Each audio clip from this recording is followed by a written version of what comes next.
The new Texas Chainsaw Massacre, they came, they sawed, they didn't cut it. The last audiences saw of Sally Hardesty, the sole survivor of 1974's The Texas Chainsaw Massacre. She was left broken and barely alive after her narrow escape from Leatherface and his family of backwoods cannibals. Subsequent Chainsaw films revealed that Sally had been institutionalized almost immediately, slipping into catatonia inside a mental hospital. Sally wasn't seen on screen again until a blink and you miss it cameo in 1994's The Texas Chainsaw Massacre: The Next Generation, where she was just a mute shell of a woman strapped to a gurney. Proudly defying continuity, Sally Hardesty returns for the new Texas Chainsaw Massacre, the confusingly titled sequel that arrives February 18th on Netflix. By the looks of things, she's feeling much better. Now played by the Irish theater star Olwen Fuair, Sally's original portrayer, Houston actress Marilyn Burns, died in 2014. She's first glimpsed calmly gutting a pig with a buck knife. She's become a stony badass in a tank top, a mane of untamed white hair cascading down her back. A bit of voiceover from John Larroquette,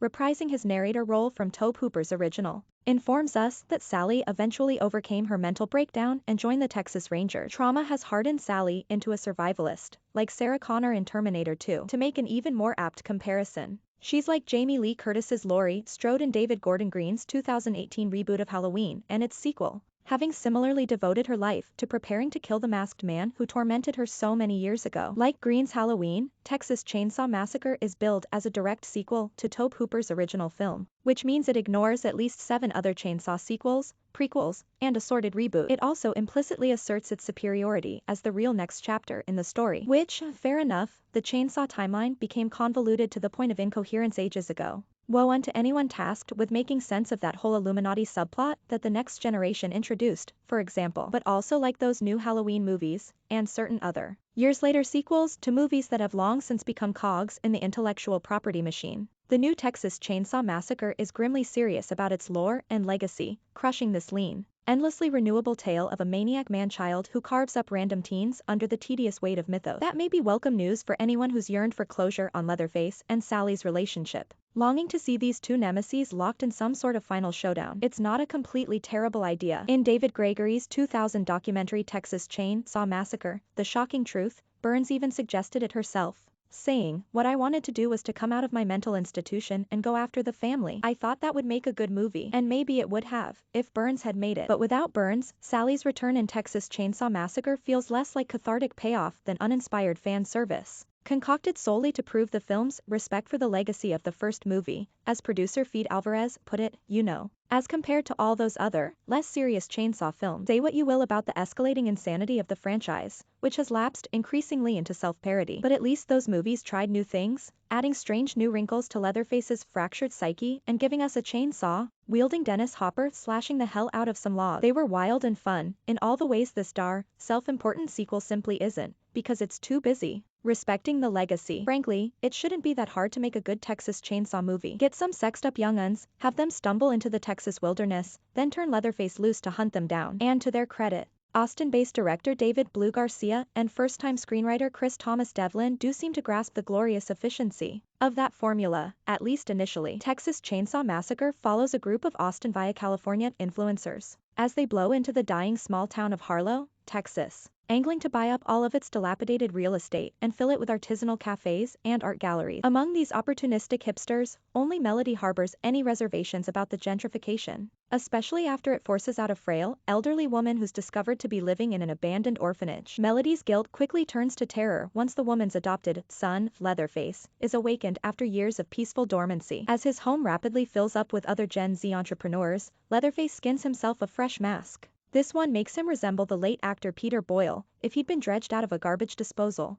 then hauls out his trusty chainsaw to take his revenge. Leatherface's return calls Sally into action, as she sets out to settle their 50-year-old score. The original Texas Chainsaw Massacre has often been interpreted as a sly anti-capitalist statement, a nightmare vision of rural America lashing out at the industrial society that rendered it obsolete. There's definitely something equally mordantly amusing here about seeing Leatherface mowed down a bunch of Instagram-addled kids who are trying to turn his humble town into the next Marfa. In the film's most memorable scene, Leatherface goes ripping through a crowded, neon-lit party bus while everyone just stands there, live streaming it on their phones and threatening to cancel him. It's ludicrous and, for a brief moment, fun, even if it has all the wit of a snowflake meme your boomer dad shares on Facebook. The scene is also loaded with gore, something this Texas Chainsaw Massacre has in spades, and hammers, and cleavers, and other blunt objects that go slicing and smashing into people's faces, heads, and necks. Most of them via good old-fashioned practical effect. But whatever fleeting joys are to be found in the splatter and satire are frequently doused by the film's resolutely solemn, strangely mournful tone. Melody's younger sister, Lila, is the PTSD-suffering survivor of a school shooting, and repeatedly flashes back to a trauma that's meant to mirror Sally's own and reinforce the film's narrative of empowerment, I suppose, while also commenting on America's regrettable modern norms. Mostly, though, it just feels like a crass bid for topicality, and it continually brings the film to a screeching halt, asking the viewer to stop and reflect on our tragic, real-world violence before it gets back to the decapitation. Meanwhile, the town locals, historically a carnivalesque delight of redneck threats in the Chainsaw franchise, are reduced here to a single pistol-packing, feral hog, shooting contractor named Richter. I don't like people telling me what to do, especially smug, self-righteous, rich city folk, Richter snarls. Although it sounds a lot less menacing coming out of a handsome Irishman. And of course, Richter inevitably turns out to be a decent guy whose suspicions are completely justified. In this film, even Leatherface gets a sympathetic point of view, his motivation to avenge his mother, given the same emotional weight as Sally's own vendetta against him. Tobe Hooper's Texas Chainsaw Massacre derived a lot of its terror from sheer randomness. The notion that there are gleeful psychos lurking on the outskirts of civilization, indiscriminately killing anyone who blunders into their world, every human reduced to squealing meat on their butcher's table. But in the new Texas Chainsaw Massacre, there's no such thing as a senseless killing. Everyone is connected, everything is laden with meaning. The film manages a few thrills along the way, and it may please the true fans,